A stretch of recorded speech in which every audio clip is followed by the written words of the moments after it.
aquesta primera prova, obrim el calendari d'enguany. Hem jugat a Peralada, magnífiques condicions, temps boníssim, o sigui que no es podria demanar res més. La gent sí que està amb ganes de jugar i jo crec que aquest campionat aquí de Peralada ha estat un molt bon indret per començar i per veure que la gent té ganes de continuar competint, cosa que és molt bona per tots nosaltres.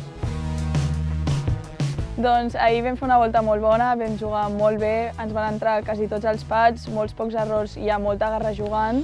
Avui ha sigut una volta més complicada, hem començat una mica relaxades. Després de la primera volta ens hem donat compte que teníem que espavilar-nos i hem sabut compenetar-nos i acabar guanyant. Una experiència inolvidable, ja que ha sigut un torneig que he pogut disfrutar amb el meu partner i ens ho hem passat molt bé i hem acabat guanyant. Ha sigut una bona experiència amb el meu company i la tornarem a repetir. Jo tinc una tècnica, sempre que jugo en parella, és abans de sortir ens diem perdó per tots els errors que podem fer pel camp, perquè les dues sabem que ninguna de les dues ho fa a propòsit. Llavors és com que ens diem perdó i ningú diu res més en tota la volta i s'accepta els errors perquè en un forat seràs tu i en el següent serà el teu company.